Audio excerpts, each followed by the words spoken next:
It's 1420 DR, and a group of brave heroes have ventured into the tower of the evil wizard Hieronymus Lexard.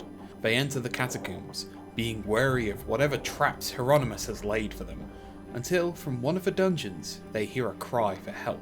Ivo, the party's resident fighter, throws all caution to the wind and punts down the door. But there's nobody there, except for a fire trap, giving him 1d10's worth of damage for the trouble, and the thought that maybe rushing in headfirst all the time isn't the best characteristic. Hey, my name's Kieran, and today we're going to be talking about why you should be playing a flawed character in a tabletop RPG. What's up, Chief? So, a few things inspired me to make this video. One of them was from a game that we played recently where I botched a few rolls as Hireth and someone jokingly asked, what is he actually good at? At least I hope they were joking, because otherwise that's really mean. The other instance is from a video that I was originally working on, but that project turned out to be way too big, which I might revisit, but it was a lot. In that project, I referenced the flaws section on the D&D character sheet, and I wanted to spend a good amount of time on that, but it kinda killed the flow of that video, but it's still something I want to discuss. So, let's discuss it. As always with these videos, I'm using D&D as my basis, but I think this can translate across most tabletop RPGs, so it's something worth keeping in mind. But let's talk about why you should make a character with flaws.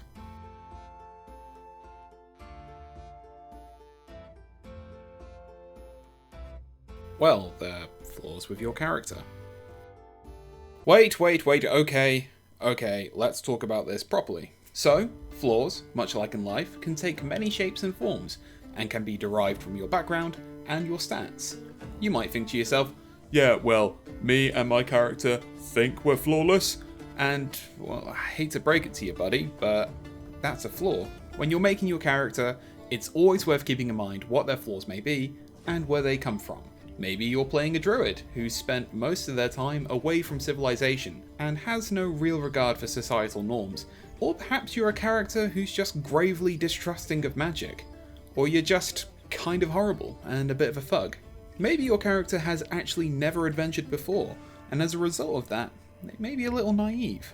For a personal example, let's look at my character Hireth. As a character, he doesn't really think too highly of himself, and blames himself for a lot of the hurt people close to him in his homeland have felt, even though those reasons were out of his control. Speaking of control, he lost that for 6 months due to an amulet he found during an ambush on a mission. He woke up far from home and with no recollection of that time he spent possessed.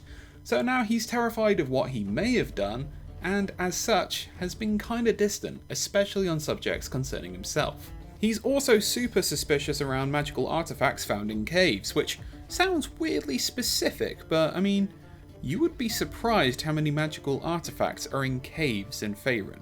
Wild, that. Flaws needn't only be considered at the start of your game too.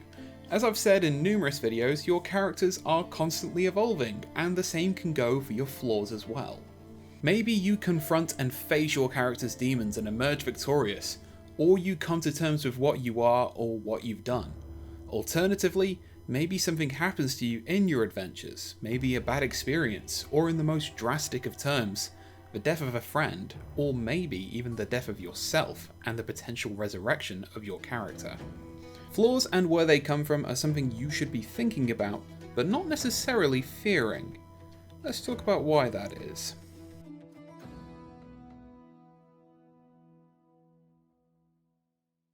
Right, so I get it. It sounds kind of alien, right? I mean, why would you want to play a character with flaws? I want to be the perfect hero, you might think to yourself. And, well, being honest, there's not really such a thing. If you want to think about it on a purely mechanical level, a lot of things in tabletop RPGs can boil down to dice rolls. And sometimes those dice rolls can be outstanding, but they can also be pretty terrible. That, though, is looking at this mechanically, and as I've said in numerous videos in the past, I care much more about the fluff, which in itself may actually be a flaw. Right, anyways, this will probably sound really cop-outy, but the main reason you should play a flawed character is because it's fun. It adds a depth to characters and how you play them, especially when you enter a scenario that maybe your character can't entirely deal with. It also adds stakes into the game itself. Your character learning to deal with or embrace their flaws is actually a hugely fun story path. You also get fun moments when your character might just pull out all the stops, roll high on a skill check in something they might not be the strongest in, and just utterly own that moment.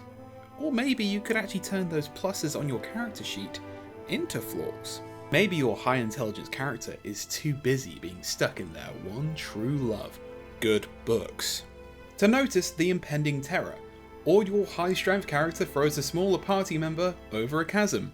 Maybe too far. Maybe out of this plane of existence.